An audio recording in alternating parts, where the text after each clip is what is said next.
Bienvenidos al viaje histórico y espiritual que hoy nos convoca, donde veremos el monumental esfuerzo del emperador Constantino para poder cristianizar todos los dominios del extenso Imperio Romano. Hoy profundizaremos en cómo su liderazgo, decisiones y visiones espirituales no solo transformaron el panorama religioso de su tiempo, sino que dejaron huellas imborrables que aún hoy continúan influenciando la fe y comprensión del cristianismo.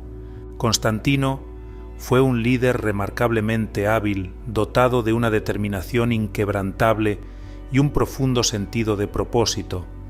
Emergió como el único emperador legítimo de Occidente tras declararse a sí mismo en tal posición de liderazgo. Su gran campaña militar, marcada por una serie de victorias decisivas, inició la última etapa hacia Roma en el año 312 de nuestra era. Pero fue el misterioso evento que presenció Constantino al aproximarse a la ciudad eterna, lo que marcó un punto de inflexión tanto para él como para el cristianismo a escala mundial. Según relató Eusebio, el emperador tuvo una visión de una cruz de luz en el cielo con la inscripción: «Por esta señal vencerás». Esa noche, Constantino dijo que Jesús le instruyó en sueños a crear un estandarte militar en forma de cruz, prometiéndole protección divina ante sus enemigos. Obedeciendo ciegamente a este supuesto mandato celestial, Constantino diseñó un estandarte que combinaba simbolismos cristianos con ornamentos imperiales, llevándolo luego a la batalla y obteniendo una victoria definitiva sobre su contrincante Magencio. Así, Constantino atribuyó su triunfo al Dios de los cristianos, marcando un hito en la historia del Imperio Romano.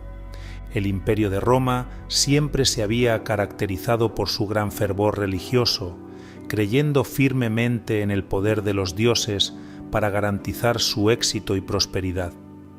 Bajo este contexto, la victoria de Constantino solidificó su fe en un nuevo Dios, el Dios cristiano, convenciéndole de que la protección divina de Jesús era la clave para la segura prosperidad del imperio, siempre y cuando los emperadores le adoraran y la Iglesia permaneciera fiel a sus imposiciones.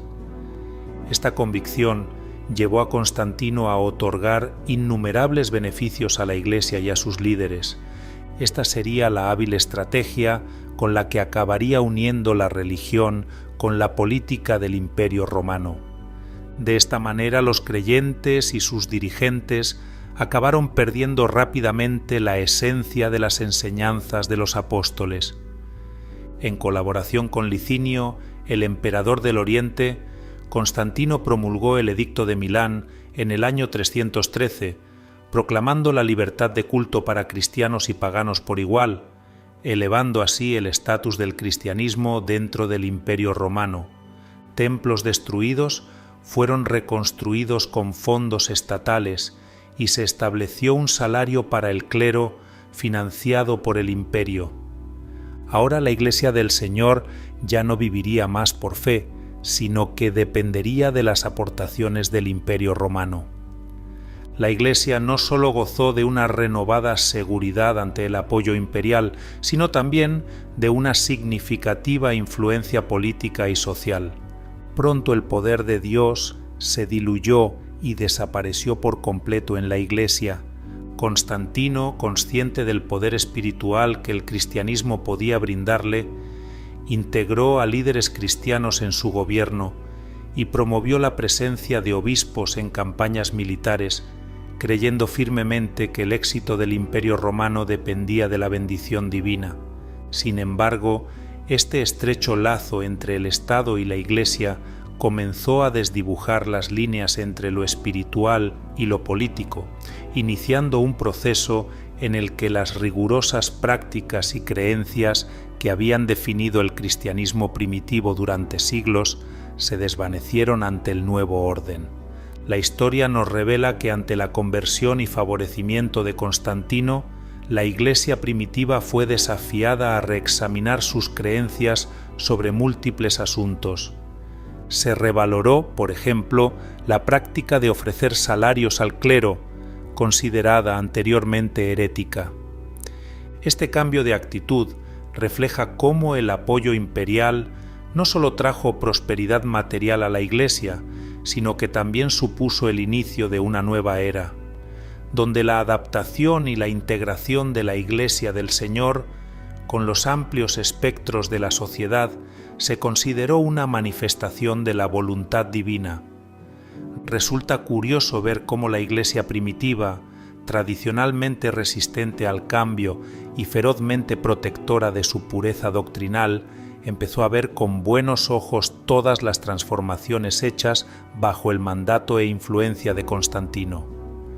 Muchos ahora lo percibían como un amanecer de nueva luz, como la obra de Dios a través de un emperador aparentemente piadoso.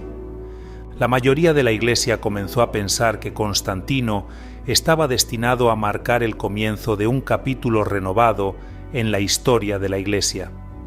En este contexto, Eusebio nos comparte un relato que, más allá de reflejar una fascinación ingenua por la proximidad eclesial conseguida con el poder imperial, subraya un cambio fundamental en la autopercepción de la Iglesia.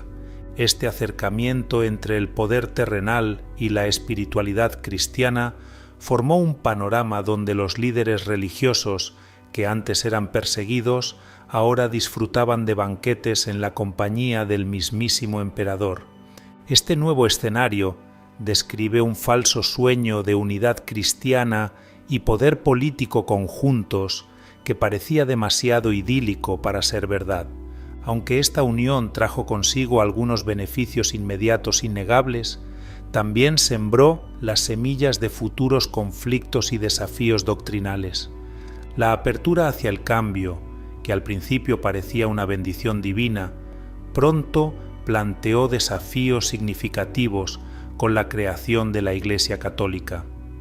La Iglesia comenzó a disfrutar de un creciente prestigio social bajo la sombra protectora del imperio, una novedad que, aunque atrajo a muchos, diluyó gradualmente el fervor y la pureza de la fe primitiva. Esta ascendente fusión entre el cristianismo y los asuntos estatales no solo erosiona el espíritu de separación del mundo marcado por la Biblia y sostenido por la Iglesia durante los primeros siglos, sino que también propaga la idea de que el éxito y el crecimiento numérico equivalen a la aprobación divina. El evangelismo, reimaginado a través de la arquitectura deslumbrante y la grandiosidad infinita de nuevos templos cristianos, demostraba la intención de Constantino de atraer corazones hacia la fe con la misma magnificencia que había consolidado su vasto imperio.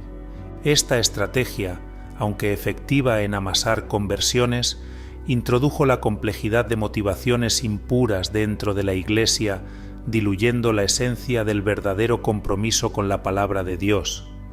Cabe destacar el triste episodio de la ubicación de las reliquias, iniciado por Helena, la madre de Constantino, al ir a Israel a descubrir el presunto lugar de la crucifixión y encontrar varios restos de madera de cruces en Jerusalén.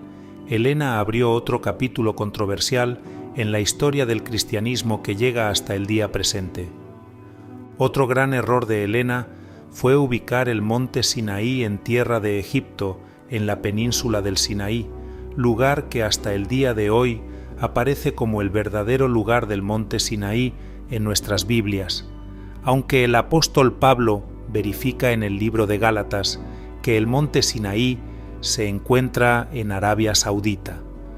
Este fervor que trajo Helena por las reliquias fomentó una devoción visual y tangible hacia aspectos de la fe cristiana altamente aprovechada por la Iglesia católica a través del culto a los santos, lo cual es idolatría, pero también sembró la semilla de prácticas supersticiosas que distorsionarían la verdadera espiritualidad cristiana en los siglos venideros. La práctica de convertir recordatorios de mártires en banquetes abiertos para atraer a los paganos al cristianismo, eventualmente se prestó a una fusión tal con la cultura pagana que la distinción entre ambos se volvió borrosa. La apertura de la Iglesia a incorporar tácticas que apelaban a la fusión con la cultura romana, como los vastos banquetes y la impresionante arquitectura, trajo consigo no solo un crecimiento numérico, sino también un desafío en mantener la pureza de la enseñanza y práctica de la fe basada en las enseñanzas de Yeshua. Este ideal de crecimiento como indicativo de bendición divina se arraigó profundamente en la mentalidad eclesiástica post-constantiniana. El dramático incremento en la población cristiana después del Edicto de Milán fue visto como la validación de Dios a los cambios adoptados. Sin embargo, esta correlación directa entre éxito cuantitativo y aprobación divina llevaría a la Iglesia a adoptar prácticas previamente impensables, como la veneración de imágenes de santos, alejándose aún más de las raíces apostólicas primigenias con sus enseñanzas. La eliminación gradual de las salvaguardas que habían protegido al cristianismo de desviaciones doctrinales y prácticas heréticas culmina en el famoso Concilio de Nicea. Este evento marcó la intervención definitiva del poder imperial en asuntos puramente teológicos, borrando las fronteras entre el Estado y la Iglesia y estableciendo un precedente para el control político sobre las creencias religiosas. La transformación de la Iglesia, desde una comunidad perseguida y marginal a una institución central en la vida social y política del imperio, redefinió su relación con el mundo. Las implicaciones de esta metamorfosis fueron profundas, frenando bruscamente la expansión del verdadero evangelio por siglos. El cristianismo, al compaginar el poder político con la fe, navegó desde las catacumbas hacia los palacios y sucumbió a la tentación de comprometer sus principios más sagrados por la aceptación y el poder mundano. Constantino, en su búsqueda por cristianizar el imperio, no sólo extendió los límites territoriales y espirituales del cristianismo, también instigó un debate que perdura hasta nuestros días.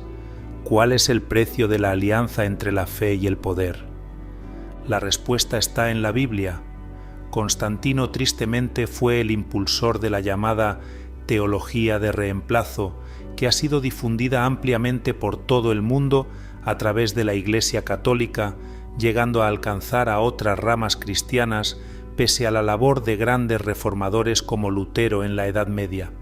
La historia de Constantino nos recuerda que la esencia del cristianismo radica en la transformación de los corazones, por encima de la imposición de estructuras y dogmas políticos y religiosos. En conclusión, las acciones de Constantino establecieron las bases para una nueva era en la historia de la fe, con la creación de un nuevo concepto de la Iglesia y del cristianismo muy alejado del diseño divino.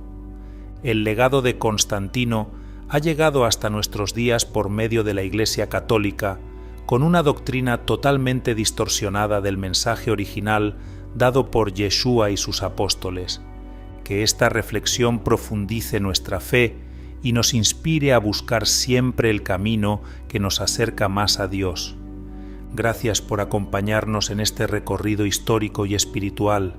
Que la paz del Señor sea con todos ustedes. Shalom. Por favor, no olviden dejar sus comentarios, denle like a este vídeo y sepan que pueden seguir pendientes de toda la actualidad de nuestro Facebook, Instagram y Twitter. Para más noticias y vídeos musicales, no olvides suscribirte a este canal. Y no se olviden de activar la campana para recibir una notificación cuando publiquemos nuevo material. ¡Hasta la próxima!